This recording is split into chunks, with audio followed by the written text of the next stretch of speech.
Hello, and welcome to the inaugural episode of the Intelligent Estate Podcast. I'm Travis Leo, and I'm going to be your host for this new series. You're probably asking yourself, what's the Intelligent Estate? The Intelligent Estate is a new podcast featuring industry experts in cutting-edge technology for today's high-end homes. Every other week, we're going to explore a different subject matter, whether it be lighting, networking, infrastructure, golf simulators, really anything related to technology that's going into today's high-end homes. We're going to feature industry experts from across the globe who have worked on thousands of homes and have years of experience with these technologies. And you might be asking yourself, well, who are you and why are you qualified to talk about this topic? Well, I spent 10 years running a high-end luxury home technology company in the Denver, Colorado area. I'm constantly being asked by friends, neighbors, and families what to do when it comes to home technology and where do I get started. So I decided to do what everyone else is doing and start a podcast to explore these topics with experts from across the globe. I'm new to podcasting, so bear with me as I learn the ropes, but I promise you that the guests and content will be worth your time. Before we get to today's inaugural guest, let's talk about some of the topics that are hot in home technology that we're going to cover in upcoming episodes of The Intelligent Estate. We're hearing a lot about AI integration. AI is everywhere that you go in today's smart homes, whether that be homes that predict what you're going to do, the way you want to live in them, voice control, things like that. So we're going to dedicate an entire episode to AI in the coming months. Lighting is all the rage in today's smart homes, whether it be intelligent fixtures with smart control, circadian rhythms, constant dimming. The technology is getting deeper and deeper into the fixture, and as it does, the need for an expert is more important than ever. Our third episode is going to cover lighting in very deep detail. Large format TVs. The TV is still the centerpiece of the entertainment world, but now we're starting to see large format LED walls overtake projection systems. Think of these like jumbotrons for your home. We're going to have an industry expert on to talk about the pros and cons of large format LED walls and whether he's seeing these going into some of the highest end estates across the globe. Golf simulators are exploding in popularity. One of our upcoming episodes will feature some industry experts talking about the advent of golf simulator technology in today's high-end homes and how to think about space planning when it comes for golf simulators. Outdoor audio and video continue to be a very hot topic with lots of new technologies to bring that entertainment experience outside. We'll have an upcoming episode that features industry experts that talk about how to set up and plan and design for the ultimate in outdoor entertainment experience. We're seeing lots and lots of advances in power and intelligent power system, so we'll be exploring what it means to have a power plan for your high-end estate and what you should think about when it comes to grid reliability and battery backups. And last but not least, security. Whether it be biometric entry, intelligent camera systems, we'll explore what professionals are doing when it comes to security in today's high-end homes. These are just a few examples of the technologies that we'll be exploring in the coming months as we dive into the intelligent estate. Each episode will highlight one specific area of smart technology with an industry expert, or maybe two. We'll keep the conversation light and casual while giving you the information you need to make technology selections for your own home. This podcast is designed for builders, architects, interior designers, and tech enthusiasts who might be building or remodeling a home. The goal is to give you intelligent information and insights from experts on how to incorporate these technologies into the planning process for your home. I hope you enjoy our content. We appreciate you being here.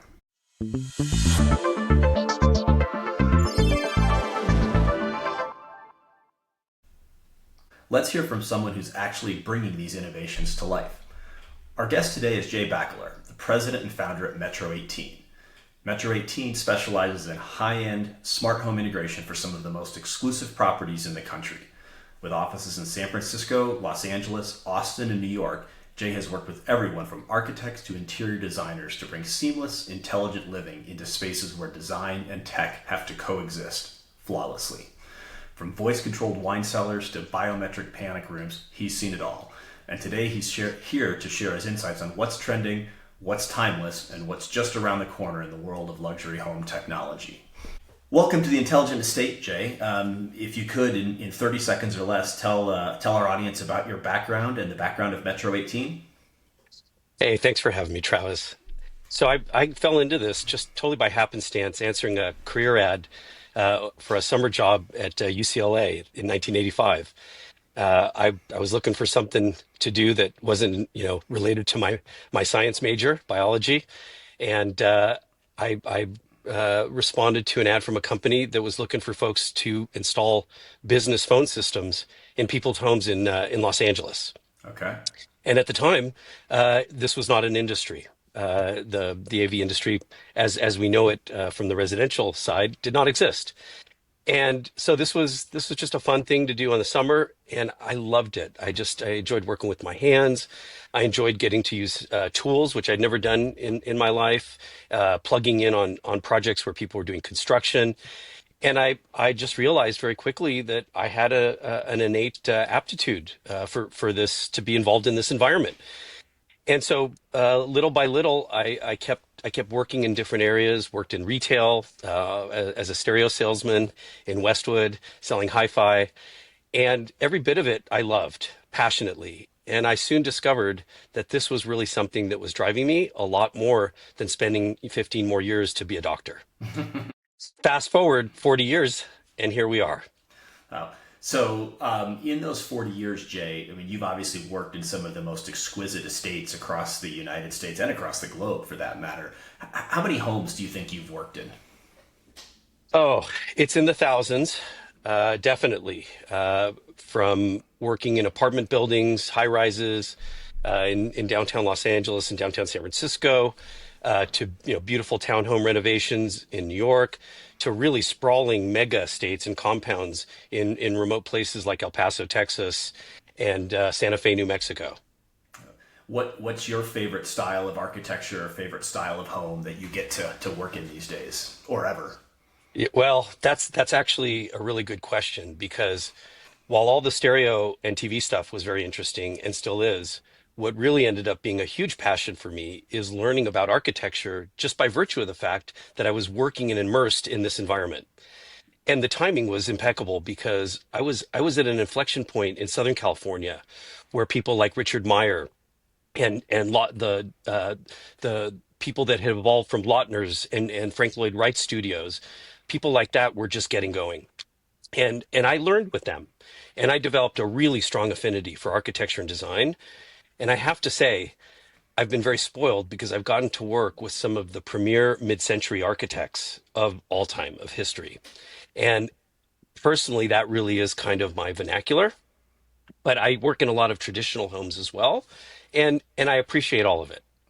So, on the intelligent estate we do pick favorites. So I need you to pick a favorite architect that you've worked with. So it's like picking which of your kids do you like the most. I get, but you gotta pick a favorite architect here. So Wow, that's kind of an incriminating question. very much Um, so. oh man, well, we have done a massive volume of work over the last 20 years with a firm out of Los Angeles called Marmol Radziner. And they've had an amazing trajectory in history, specifically in the mid-century movement. And that work has brought us projects and clients all over the country. And I have to say, we have really enjoyed the collaboration with them. Great. Obviously, Jay, as a technologist, you have technology in your own home. What's your favorite part of technology in your own personal residence that you live Well, it's the stuff that the boss doesn't scream at me about. For kidding aside, we're my home is an active showroom and it's an active demo facility where we vet products long before we go and put it out in the wild to victimize our clients. Right? If it can't perform well here at home, then it's probably not going to work great for our customers. And so we're really responsible that way. So my favorite is the stuff that really is tried and true. And as you know, and a lot of the members in our industry know, I refer to this as our chocolate cake recipe, which is a fixed recipe of products we've been doing for over 15 years now. in? Great. So obviously 40 years, a lot has changed, a lot has evolved, and it's going to continue to evolve. When you guys get engaged in a project today, what are people asking for in technology in today's luxury estates? What's the hey, I gotta have this, and what's the hey, I don't even know I need this, and then you explain to them, hey, this is something that you should really contemplate when you're building a luxury property. That's a really good question, Travis. So Actually, the first thing our customers say, which is a little counterintuitive, is I would like things that are really simple. Hmm. That's very different than the kind of conversations I was having 20, 30 years ago, where people were literally wanting to take stuff that I was seeing at the CES show in Vegas and come and deploy it in their homes for the first time. Now, when we sit down with a very successful family who is building a multi-million dollar estate, the first thing they say is we really want something simple. And so that really kind of drives and steers the conversation from there. Now, that doesn't mean we're not going to introduce things like golf simulators. That tends to be really kind of popular right now in homes. You know, dedicated theaters, not like before, but media rooms, right? Okay. Flexible spaces that the family is likely to use a lot more than a space that is just used for one thing, right? So we get into those conversations, but there's an overarching kind of vibe, an overarching conversation, and that conversation is always, it has to be simple, right? There can be sophistication under the hood, but it's got to be easy for everybody to use. And most importantly, when there are challenges, and there will be, it's got to be quickly resolvable. Hmm. You use the word simple, and I think that's a word that gets thrown around in this industry a lot, and it means different things to different people. Simple to somebody could be 5 apps on a phone. Simple to that same different person could be a universal remote control that controls everything in the house. How do you guys think about simple when you're dealing with a new client engagement or a new project? Well, it's kind of intuitive for us. And that ties back to what I said a few minutes ago about our recipe. Because we've been doing this basic formula over and over for many years now, simple to us is deploying something that when the client moves in on day one, we can guarantee that it'll be about 98% functional, Okay. right? We don't want to have somebody sitting on their living room floor writing code as they're moving in. That's Hmm. that's not a successful experience, and that's not something that's going to give the client a sense that things are simple. Yeah. Um, I think. so I would say simple means intuitive, simple means consistent, and that connects to the fact that a lot of our clients are people we've already done 3, 4, or 5 homes for. So regenerating and reapplying that same methodology, that's the simplest solution to give this family a sense that they have something that's going to be useful for them and be very robust over many years. Talk about that a little bit more, because obviously if you've done 5 projects for a family or a couple, you've established a long-term relationship. You're clearly good at what you do. You clearly are good at servicing that to where they keep coming back and likely referring you to others. What has allowed you guys to be that kind of king of the estate, the company that people come back to time and time for these luxury properties? Well, I think that's really the key.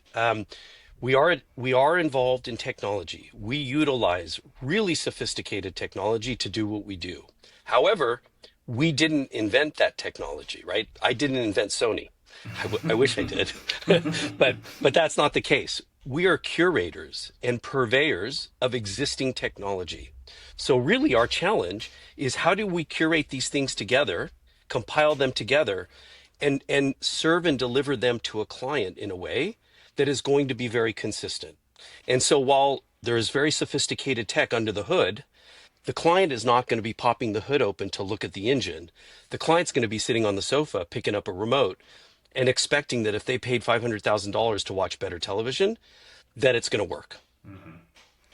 Well, do you see any differences in the geographic markets that you serve? I mean, obviously in the Bay Area, you have a lot of wealthy technology customers and .com people, and in New York, you probably have more of a finance background.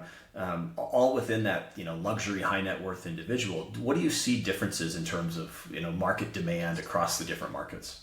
That's a great question. So, first of all, let's talk about what's consistent and similar across the coast and the country. Simple. So, whether we're in Los Angeles doing a 50,000 square foot 4 building estate in Bel Air, or we're in New York working in a 2,400 square foot townhome, which might cost almost the same depending on the address, the client expectations is still that it's going to be very straightforward and easy and that it's going to be reliable. However, there are nuances. So, for example, in Southern California, our customers there want 2 televisions in every room. right? It's a very entertainment and media consumptive, Okay. environment. In the Bay Area, some of our clients are embarrassed to admit that they watch television. At the end of the project, it'll end up having a couple TVs. But starting out, it's very interesting, right? And that could be because they do a lot of streaming on their devices, or it could just be a lot of general political and cultural leanings, Okay. right? Very, very different. I find Texas and New York and other parts, the mountain states where we work, I find them to be more of a hybrid or kind of a confluence of those things together. The Bay Area and Southern California are more different than Southern California, Texas, and New York are, in my experience. I imagine things like lighting and networking are pervasive across all of those. It used to be the router that you got from the cable company or the phone company was good enough, and now you're deploying these managed networks in homes, enterprise grade systems. Talk a little bit about that and kind of what your belief is in terms of the network that goes into today's high end estate. Absolutely. So that is the common thread that is unquestionable across all of our projects, regardless of where they are. The wired and wireless network or the local area network has gone, like you said, from being products that you could buy at Best Buy and self-deploy in a few minutes to being really intense commercial and industrial grade products, which are the same things that are used to support airports and hospitals and commercial facilities. Mm-hmm. And for the last 8 or 9 years, one of the things that's really differentiated and actually changed our business, and this was something driven by one of our Silicon Valley clients who set up Facebook's first data centers. That Oh was his wow. claim to fame. He got us hooked on this level of intensity in terms of how we approach networks.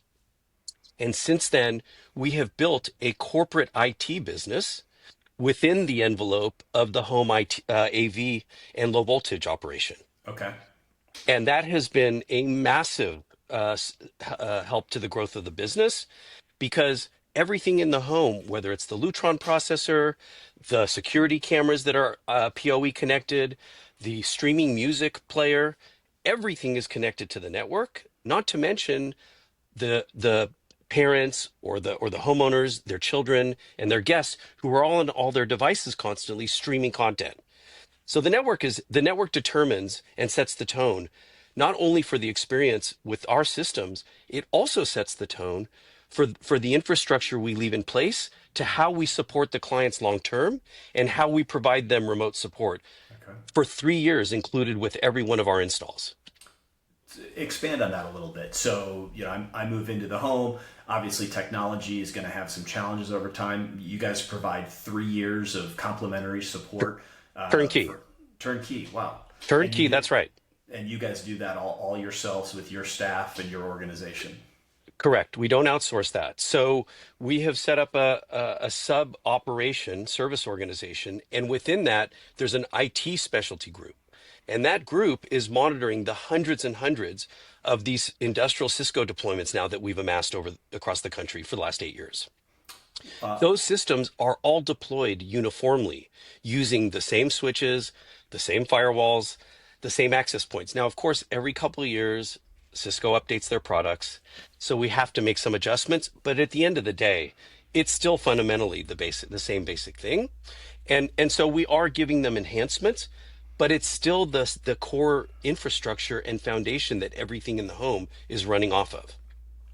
I know when I used to run a company, we would present an enterprise grade network to a client, and it would be $30,000. Let's throw a number out there. And I would get so much pushback around, well, I can get a Wi-Fi access point at Best Buy or pick up my Apple Airport, whatever it may be. I assume you get some of that in your markets. How do you combat that and deal with that to get people to understand just how important that enterprise grade network is in today's home? That's an important question. So today's average network deployment for the projects that we work on is pushing 70 or $80,000. Wow. Yes. And if you think of it, it's somewhat commensurate with the overall spend when you look at amplification, custom speakers, projector equipment, televisions, home automation gear, lighting controls. it's actually a relatively minor slice. It's not $2,000, but it's still a relatively minor slice of a typical $500,000 to $700,000 project. So is And that a when you good is that a good rule of thumb? Sorry to interrupt you. Of five to seven hundred it, thousand it dollars, uh, $70,000 network. Okay. absolutely it is. Now, of course, it depends. Is this a residence that's in a skyscraper that's flying 150 feet up in the air? That's a different. Or is this a residential compound with 5 buildings that are spread out on 100 acres? Mm. So obviously it can change quite a bit. But what I will say is what doesn't change is the importance of the network and the way that we overcome the conversation around how come I can't use a $3,500 local area network that I can buy at Best Buy.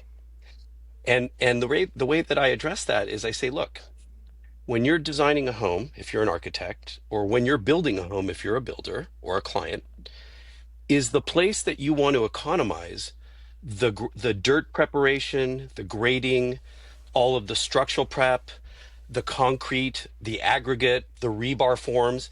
Is that where you really want to economize and then layer $1,500 to $2,000 foot finishes on top of that?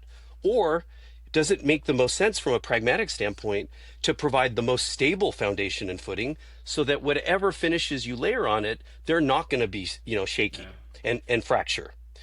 And when you explain this to a successful person, and anybody building a $5 million or $10 million plus home obviously has had some success, they all of a sudden the light goes on for them, and they say, oh wow.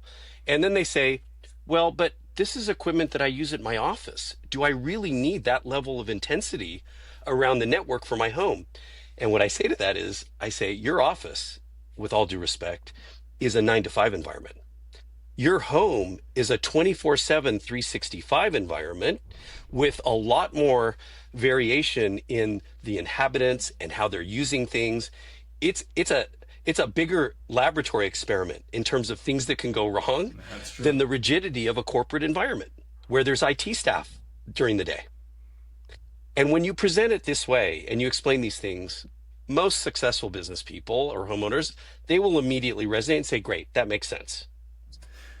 What working in thousands of homes as you have, you've probably been invited to take over something or redo a system over the years.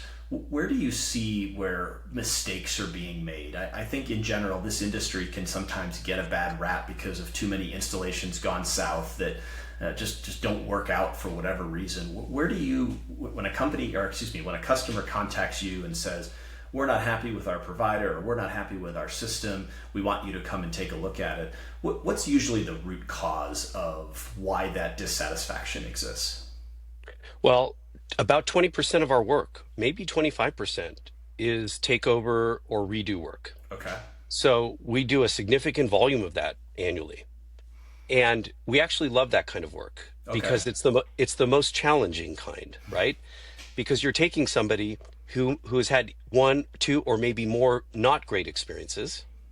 So it's already a challenging dynamic to enter into, right? They're already going to be highly suspect of you, right? Mm-hmm. And so you have to step into this and you have to absorb the liability and you have to turn it into a success story.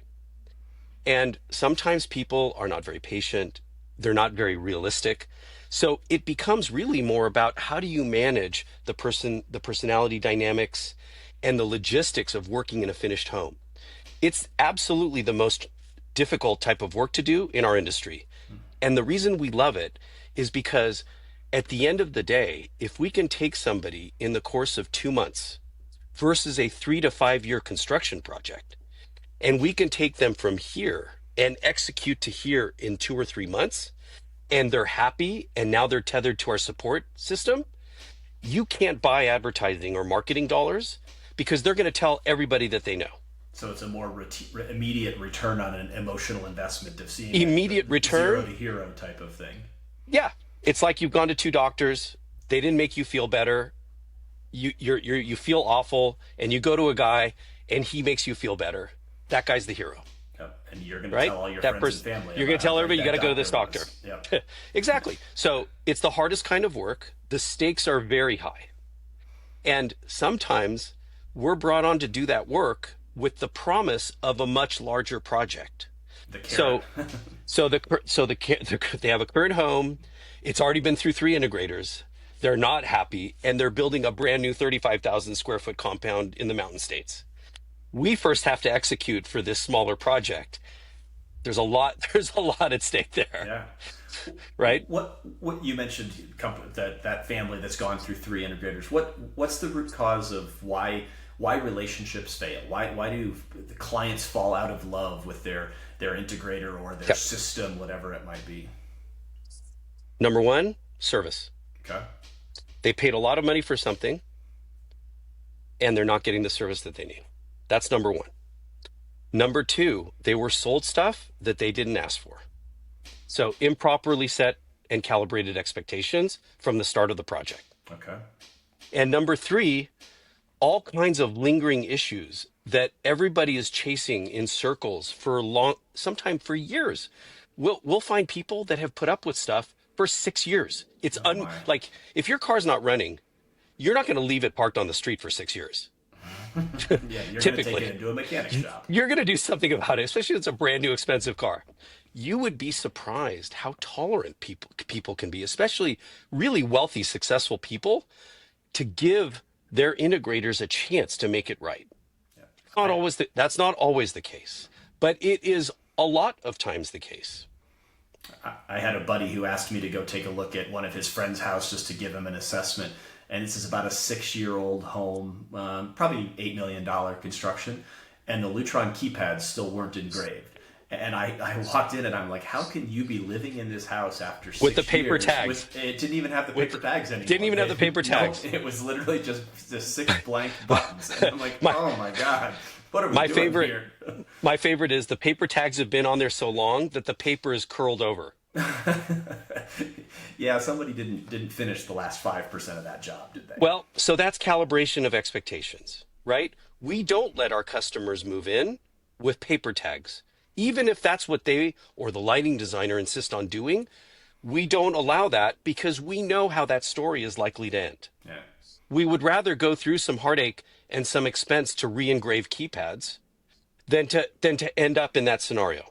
I think that's smart because it's easier to be an editor than an author, and if you wait for people to edit or change, they'll never make up their mind. And if you force a decision on them and say, hey, we can go change a couple of these if you want, it's going to really make the experience over the next 10 to 15 years much better. You mentioned that I wanted to come back to security. So we haven't really talked about security, but again, with the clientele that you deal with, security has to be a paramount concern for them. Talk a little bit about the trends that you're seeing in home security, technology when it comes to home security and estate level projects today. Absolutely. So for a lot of our clients, they have full-time staff. And even if they don't, they have people that are monitoring their properties. So for them, it's not that they're going to be really rigorous and vigilant about setting an alarm or a burglar alarm system. They want to monitor and see what's going on. Okay. So they want more sophistication around devices and technology that allows them to see, is there a car parked in their driveway when they haven't been there for a month? Did the landscaper show up or did he not when he's been sending a bill every week saying that he has, right? And so just like with networks where we're using industrial commercial networking technology, we're also using industrial commercial camera and surveillance technology, all of which coordinates and connects directly to the network. Okay. And it has a lot of very sophisticated AI capabilities so that a client could take a picture of a person of interest, upload it to the camera system, and get text messages if that person shows up at their Montana property when they're away. That's cool. Right? So there are versions of that in the consumer sphere. However, this is a different grade of product. And it has a different grade of resolution and of robustness in terms of how it looks on their, bolted to the front of their home, things like that. Electronic locks or electrified locking hardware. That's a big part of what we do. Okay. And that's a very intense coordination with the architect and the contractor and the door hardware supplier, all of that stuff. that can be one of the most sophisticated and involved parts of what we do on a big project. And I assume that extends out to access control and gates and Vehicle gates. property access and the like. So Yes, exactly. Yes. Yep. you mentioned AI. What AI is obviously everybody's talking about AI everywhere today. So what are some of the AI trends besides the security piece that you mentioned that you're starting to see in the home technology? So, we're not seeing the use of AI for things like lookup and search within our systems yet, except for the specific kind of cases that I described with surveillance video and things. However, I think all of that is changing very quickly. And there's a little bit of a dichotomy here because a lot of our clients are so private and are so concerned about their personal spaces and things, they don't want to open that up to the cloud, right? They Okay. don't want to be listened to and sniffed and all that stuff. They want their castle kind of locked down with a moat around it. And as you know, AI really kind of implicates that there's connectivity Yep. to the cloud because that's where the gestalt of all this intelligence is living. That's on one hand. On the other hand, a lot of these clients are people that are involved in AI as an industry and in the tech world. So they're in the business of looking and exploring where AI can have a fit. And Okay. so my feeling is just like things like Nest thermostats and Ring cameras, which were all deployed really in mass consumer channels, not at the bespoke top of 1/4 of 1%. You're going to see the same thing happen with AI. It will weave itself into all of these products and projects, but it's going to happen in a way where our clients feel insulated. Makes sense. You mentioned a term earlier in the conversation, your chocolate cake or your tried and true recipe, which I think is a great approach to this because too often there's too much experimentation that goes on, and every project becomes custom. So what's Metro 18's chocolate cake if I'm building a house and I'm coming to you guys to do the technology? Well, this is something that has evolved over, my 40-year career doing this in which I have at times not used something that produced a definable, repeatable outcome. Okay. And about 15 years ago, we decided, and this was also a really fortunate confluence of the iPhone and the mobile handhelds, things that we didn't plan for that were coming into market. But we decided that if there was any way that we would be able to really stamp out a larger volume of systems and kind of take the show on the road and do it in other places successfully, we would have to be like somewhat like McDonald's, where we had a DRP, a definable repeatable process, which Okay. every successful business has at some level, right? That's kind of business school 101. I don't take credit for that. And so what we said is, okay, well, if we're going to do that, we need to become a one trick pony. And what's the pony we're going to get on? And at that time, we decided, well, for lighting control, there's this company that invented the solid state dimmer, and they're in the Smithsonian for doing it, called Lutron. That's probably a good bet, Yep. right? Lutron is not a consumer toy. It's a life safety system that was extracted and derived from industrial and commercial applications. That's how it started.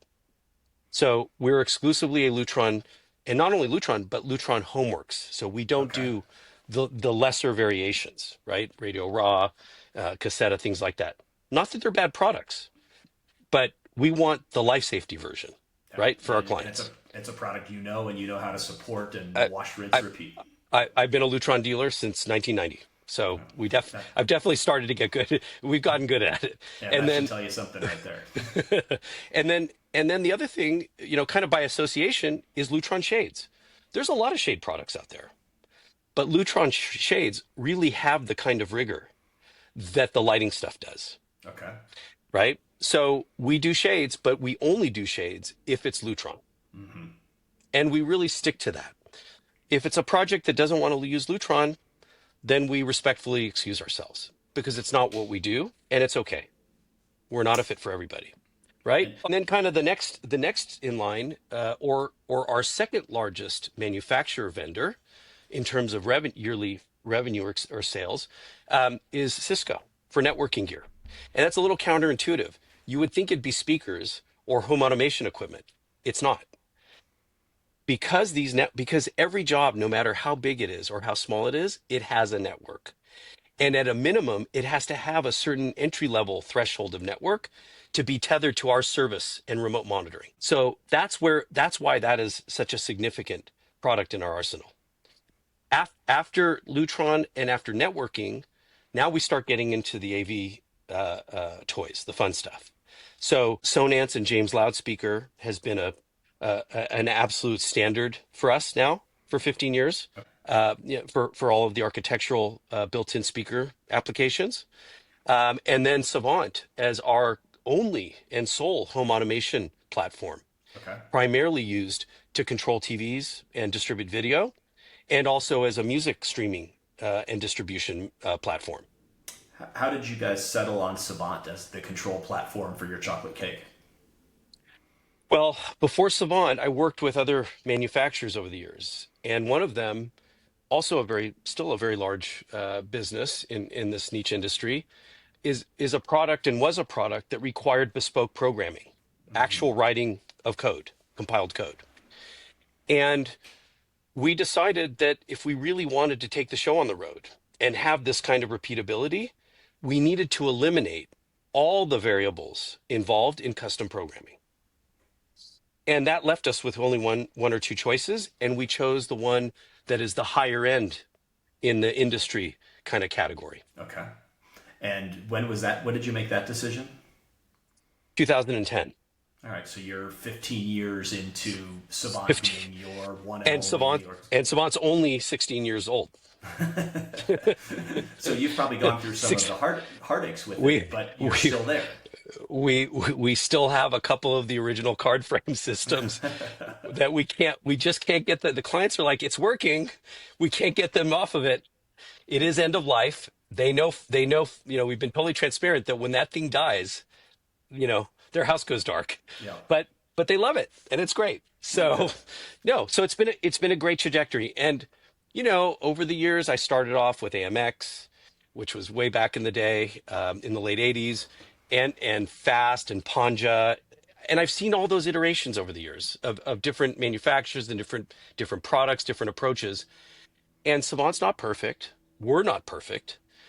However, in my career, I have never had a platform like this that would be as stable and predictable so that we could do hundreds and hundreds of deployments and most importantly, support them post-installation for years. That's the important thing. Because no matter how great a job you do of designing the system up front or of installing a bunch of wires during construction or even building a rack of equipment at the end of the job, your success is going to be measured by one thing, and that is what is the client's experience after they've been living in the home. Can I turn the TV on reliably is what it ultimately boils down to. And if it doesn't go on, how quickly can you fix the problem? As a Savant customer myself, I like to think that you've probably made the right choice in doing that. And obviously the volume of work that you guys do and the areas you serve kind of speaks for itself in that approach. And not to say that there are not people that are not successful using other products and developing their own recipe to do that, right? I respect them because I feel that's harder to do than our approach. Yeah, that's a good point. Like they have their chocolate cake too, if you will, and Yeah. it can be it's something that's repeatable. It's a lemon meringue pie. There you go. Vanilla cake. One of the things that I hear customers frequently complain about is they got the technology guys involved too late, right? They're ready to put up drywall and they started to figure out, hey, I might want a TV over here, or I got to start thinking about this, and then it becomes a rush to get some pre-wire in or get it done. Tell me, in a perfect world, when do you guys get involved in a project, part one, and if that client waits till 5 days before drywall, is it too late at that point? Yeah. Well, unfortunately, we do get in those situations. We like to come in absolutely as early as possible. And the way that we like to do that actually is to be introduced as a consultant, not as a wiring guy or a TV company. Okay. And the reason being is because if you design the infrastructure to be embedded in a home under construction or to be retrofit into an older home, if you design that infrastructure correctly, then you are doing the biggest service responsibly to the client because you're leaving them with a flexible solution to where they could do almost anything they want later. Conversely, if you don't do that in a flexible way, the client becomes pigeonholed and stuck in a corner to where they can only do one solution, and that may not be a great solution for them, or it might be twice of what they were planning on spending. That's a huge disservice to the client. So the earlier that we can get involved, so ideally, we like to get involved when the mechanical, electrical, plumbing consultants, engineering consultants are brought, Okay. because everything we do touches electrical, it touches the mechanical systems for ventilation and cooling, space planning, even structural coordination. If a client wants to do recessed shade pockets on every window, but you've got structural members or moment frames or shear structures, that's a problem. And there's nothing worse showing up at a construction site when they're asking you to start wiring the job. And you can't put a bunch of shade pockets in because nobody did that planning. That is the worst conversation you want to have with the client that you just sold $1 million of watching better TV to. Yep. Right? So yeah, I mean, it makes perfect sense. Like you can't cut a shade pocket through an I-beam. Like, I guess you can. I have seen it done. That's called remodeling your brand new structure. Yeah. Yeah. Yeah. I mean, I think too often people think, oh well, they think of companies like Metro 18 as the AV guys or the TV guys, and oh yeah, TVs go on the wall last, but technology has become so integrated into the home that the sooner you get engaged, the better the end product is going to be. That you're bringing up a really important point here, which is it ties to what I led with as our biggest categories. It's actually not TV and music anymore. It's actually the core life and life safety systems. Lighting, because you can't survive without lights in your house safely. Window treatments, because you need some way to control either light or privacy or things like that. And communication, networking, right? That all ties to everything. Those are actually the core priorities. You mentioned one other core priority earlier that I don't know why you didn't put in that life safety, which is the golf simulator. So our next episode is going to be dedicated to golf simulators and planning and bowling alleys. And bowling alleys. Are you seeing a lot of demand for golf simulators in your market right now? Lately, yes, absolutely. What do you think's driving that?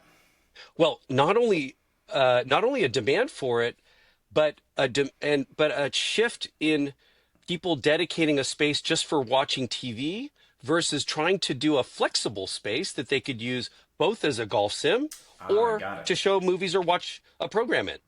So right? Instead of dedicating the space to a home theater, they're taking that same space and saying, hey, I might want to watch a movie or I might want to hit golf balls into it. That's right. Or in the case of the room that I'm in right now in my home, it's not a big space, but initially the thought was, oh, this will be a great theater demo. What does it actually get used for? Number one, quiet Zoom calls.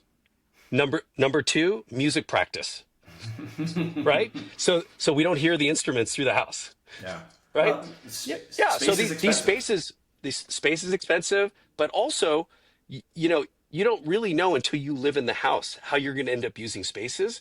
The more that you can prognosticate, you can plan for flexibility in everything that we're doing. That's a really core tenet to our approach with designing all of these systems, is the maximum amount of flexibility for as long a tail as possible. As we wrap up here, Jay, I guess what's one piece of advice that you would give to somebody who's building an estate level property or getting ready to remodel a property when it comes to home technology? You give them one piece of advice. Where do you draw that line? I would recommend that they reach out to their trusted partners that are already on the project, the architects, the contractors, maybe even some of the consultants, and identify who would be a great partner to add to that ecosystem, who is not only going to do a great job during the course of planning and construction, but most importantly, that has a track record of being there to support consumers long-term in the place where they live. So it's not go follow some shiny object and pick out what piece of technology they think they or absolutely have to have. or not make the wrong decision based on price when you end up having to redo the system 3 times and it costs you 4x of what you would have originally spent. Yeah, and it sounds like you've seen that firsthand over the last 40 years. We're So, watching that movie right now on 20 projects. wow. Well, that's great. Jay, you've been awesome. This has been very insightful as we kick off the Intelligent Estate. Metro 18 is obviously a highly regarded company within the industry. I'll put your contact information in here so people can know how to get a hold of you, as well as some images of some projects that you guys have recently done. But I'd like to thank you for being our inaugural guest on the Intelligent Estate. Very, very happy to have you, happy to call you a friend, and wish you nothing but the best of success as you continue to rid the world of poorly installed home technology systems out there. So It's been an honor, Travis. And yes, we appreciate your friendship and all the collaboration supporting our industry. We need more people involved to help our industry grow in a positive direction and to ultimately serve all of these consumers in a way that will raise the level of professionalism and how our industry is perceived. So thank you for doing that. amen to that. So thank you, Jay. I appreciate it. All right. It's great. All right. Thank you, brother. All right. See you soon. Bye-bye.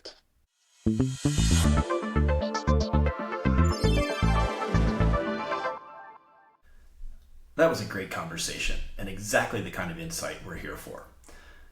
Now, before we wrap up, I want to take a few minutes to answer some listener questions. First off, we had a question from Jennifer in Palm Beach, who asked, if I'm starting from scratch on a new build, what's the most important system to plan for first? That's a great question, Jennifer. The answer is infrastructure. The network is the nervous system of your smart home. So before you get dazzled by a device or a technology, make sure you're working with a home technology company who prioritizes its structured cabling, robust Wi-Fi coverage, and a centralized control system. That way, everything else from audio to lighting is built on a solid foundation. I can't stress enough how important the pre-wire and infrastructure planning is to any new home build. Next up was Alex from Park City, who asked, how much room do I need for a golf simulator in my home? Alex, I get this question all the time as we used to sell and install golf simulators. Our next episode will feature an in-depth discussion on golf simulators, so stay tuned for that with a couple of industry experts. That's a wrap on this episode of The Intelligent Estate, where luxury meets smart living. We covered a lot today. The evolution of smart homes, a full walkthrough on what's possible, and some serious insight from Jay Bakaler of Metro 18 on what it really takes to integrate technology into high-end living spaces without compromising design. If you enjoyed today's episode, do me a favor. Hit that subscribe button on your favorite podcast platform and leave a quick rating or review. It helps more design lovers, homeowners, and tech-forward thinkers find the show. And hey, if you've got questions, ideas, or just want to show off your own intelligent estate, reach out to us on Instagram at the Intelligent Estate Podcast.